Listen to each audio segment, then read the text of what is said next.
আমন্ত্রণ বিশ্ব বাংলার সঙ্গে আছি আখতারুজ্জামান টিটন। শুরুতেই সংবাদ শিরোনাম। আরব আমিরাতে সাধারণ ক্ষমা ঘোষণা করেছে দেশটির সরকার। বৈধ হতে পারেন অবৈধ প্রবাসীরা।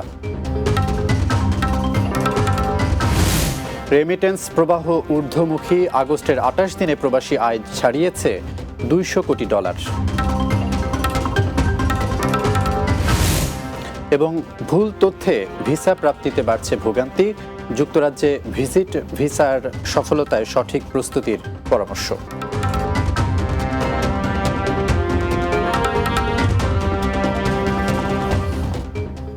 শিরোনাম শুনছিলেন, এবারে বিস্তারিত। আগামী ১ সেপ্টেম্বর থেকে ৩১ অক্টোবর পর্যন্ত ২ মাসের জন্য সকল অবৈধ অভিবাসীদের সাধারণ ক্ষমা বা অ্যামনেস্টি ঘোষণা করেছে সংযুক্ত আরব আমিরাত সরকার। ফলে দেশটিতে ভিসা ছাড়া থাকা অবৈধ বসবাসকারীরা বৈধ হওয়ার সুযোগ ও বিনা জরিমানায় দেশ ত্যাগের সুবিধা পাচ্ছেন। দুবাই প্রতিনিধি শেখ ফয়সাল সিদ্দিকী ববি জানান, অ্যামনেস্টির সকল ধরনের নিয়মাবলী বাংলাদেশিদের কাছে পৌঁছে দেওয়ার লক্ষ্যে বুধবার প্রবাসী সাংবাদিকদের সাথে মত বিনিময় করে দেশটির বাংলাদেশ কনসুলেট। সভায় সাধারণ ক্ষমার আওতাধীন বিষয়গুলো বিশ্লেষণ করেন দুবাই বাংলাদেশ কনসুলেটের consul general BM Jamal Hossain. Consul general জানান, এ সংশ্লিষ্ট সকল তথ্য দুবাই বাংলাদেশ কনসুলেটের ওয়েবসাইটে পাওয়া যাবে। মত বিনিময়ে আরও উপস্থিত ছিলেন দুবাই বাংলাদেশ কনসুলেটের first secretary Mohammad Kazi Faisal, labour councillor Mohammad Abdus Salam, দূতালয় প্রধান মোহাম্মদ আশফাক হোসেন ও কনসুলেটের ফার্স্ট সেক্রেটারি মোহাম্মদ আরিফ রহমান সহ অনেকে। ১ সেপ্টেম্বর থেকে ৩১ অক্টোবর পর্যন্ত এই ২ মাস হচ্ছে সাধারণ ক্ষমার মেয়াদ। এই সময়ের মধ্যে এখানে বসবাসরত যারা অনিয়মিত, আনডকুমেন্টেড বা কাগজপত্র নেই, বা যারা বিভিন্নভাবে যে কোনো কারণে এখানে অবৈধ হয়ে গেছে, ভিসা নবায়ন করতে পারেনি, তারা এই সাধারণ ক্ষমার আওতায় তারা এখানে বৈধ হতে পারবেন। দেশে প্রবাসী আয়ের প্রবাহে আবারও ঊর্ধ্বমুখী। আগস্ট মাসের প্রথম ২৮ দিনে রেমিটেন্স এসেছে $2 বিলিয়ন বা $200 কোটি বেশি। বাংলাদেশ ব্যাংকের হালনাগাদ প্রতিবেদন সূত্রে জানা গেছে, ২৮ আগস্ট পর্যন্ত দেশে $207 কোটি 10 লাখ প্রবাসী আয় এসেছে। ২০২৩ সালের আগস্ট মাসের একই সময়ে $143 কোটি 10 লাখ প্রবাসী আয় এসেছিল। সেই হিসাবে চলতি বছর একই সময়ে $64 কোটি বেশি প্রবাসী আয় এসেছে। জুলাই মাসে দেশে প্রবাসী আয় এসেছিল প্রায় $191 কোটি। তবে গত জুলাই মাসে কোটা সংস্কার আন্দোলনকে কেন্দ্র করে সৃষ্ট পরিস্থিতিতে সরকারি ও সাধারণ ছুটি মিলিয়ে গত ১৯ থেকে ২৩ জুলাই পর্যন্ত ব্যাংক বন্ধ ছিল। এছাড়া টানা ৫ দিন ব্রডব্যান্ড ইন্টারনেট ও ১০ দিন মোবাইলে ইন্টারনেট বন্ধ ছিল। এ কারণে দেশের ব্যাংকগুলোর সঙ্গে বৈদেশিক লেনদেন প্রায় বন্ধ হয়ে যায়। বাংলাদেশের বৈষম্য বিরোধী ছাত্র আন্দোলনের সমর্থনে ওমানের সালালাহ এলাকায় প্রতিবাদ মিছিল করার সময় গ্রেপ্তার হন বেশ কয়েকজন প্রবাসী বাংলাদেশি। জুলাইয়ের ওই প্রতিবাদ মিছিল থেকে গ্রেপ্তারকৃত প্রবাসীদের কারামুক্তির জন্য আইনজীবী নিয়োগ করেছে ওমানের বাংলাদেশ দূতাবাস।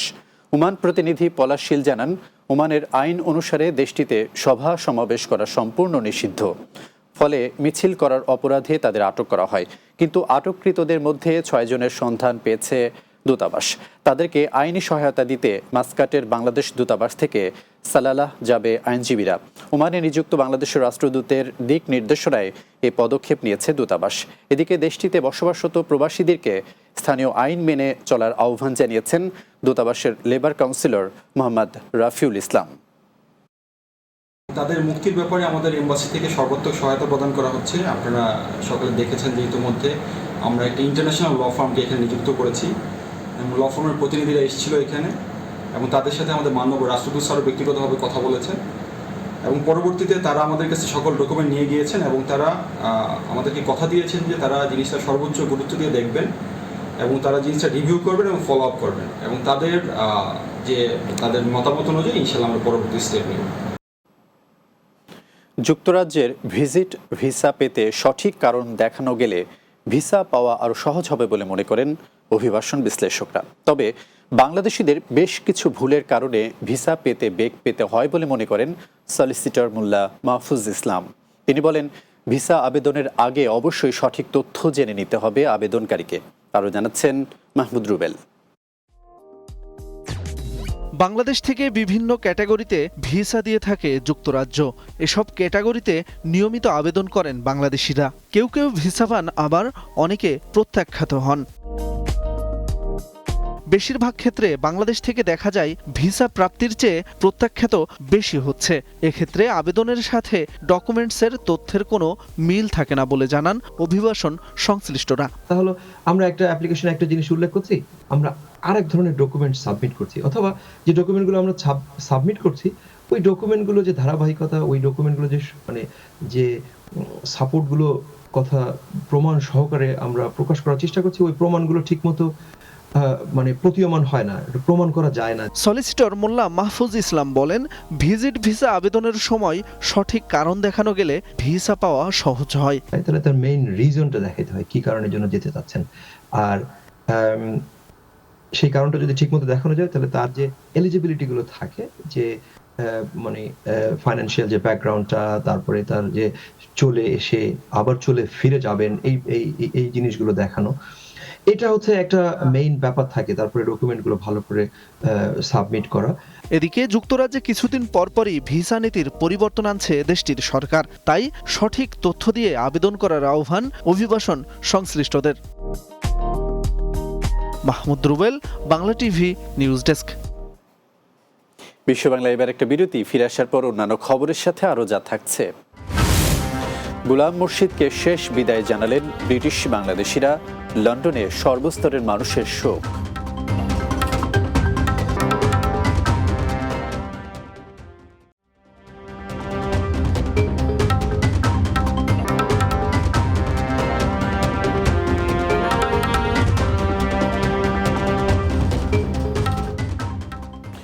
বিরতির পর বিশ্ব বাংলায় স্বাগত আরও একবার।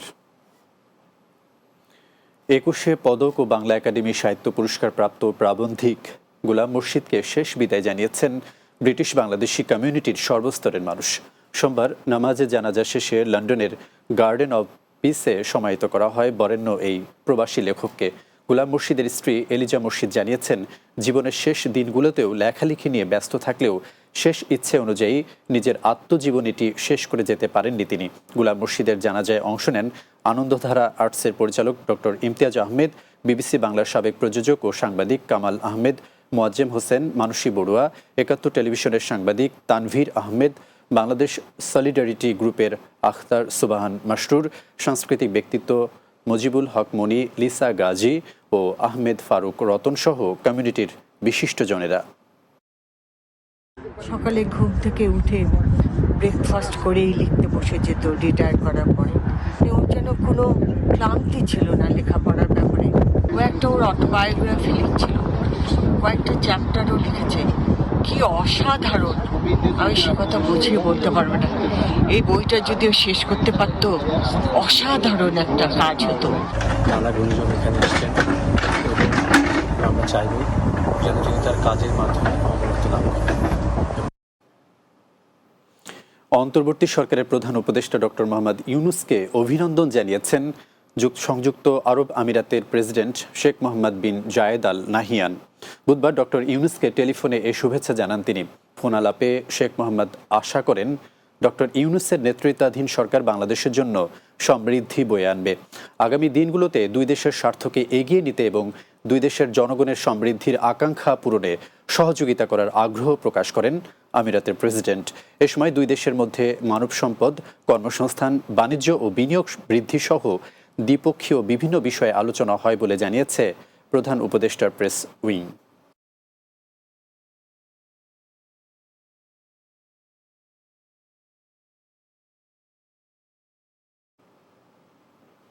বঙ্গবন্ধু শেখ মুজিবুর রহমানের ৩৯তম শাহাদাত বার্ষিকী উপলক্ষে কাতারে স্বেচ্ছায় রক্তদান কর্মসূচি পালন করা হয়েছে।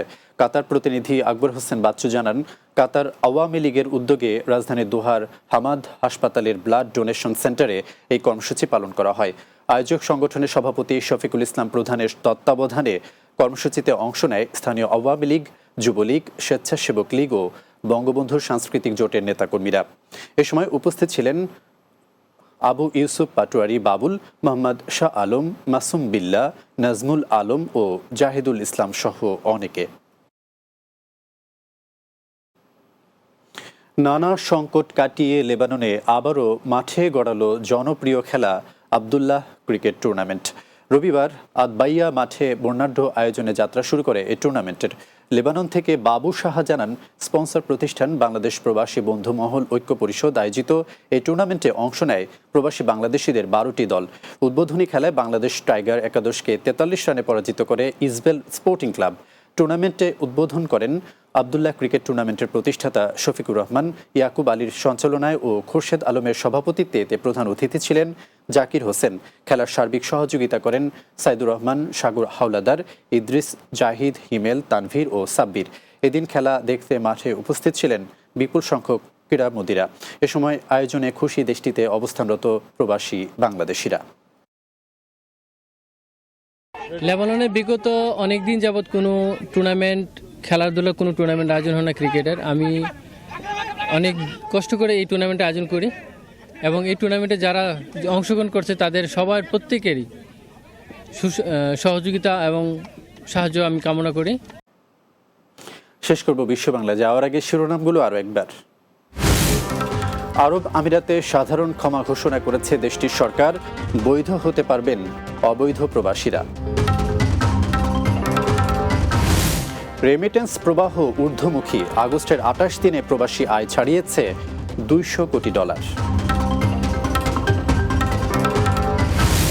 ভুল তথ্যে ভিসা প্রাপ্তিতে বাড়ছে ভোগান্তি, যুক্তরাজ্যে ভিজিট ভিসার সফলতায় সঠিক প্রস্তুতির পরামর্শ।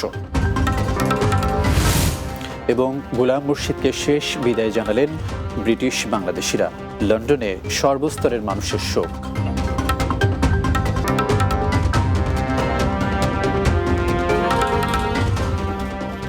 এই ছিল বিশ্ব বাংলার আয়োজন। এতক্ষণ সঙ্গে থাকার জন্য ধন্যবাদ সবাইকে।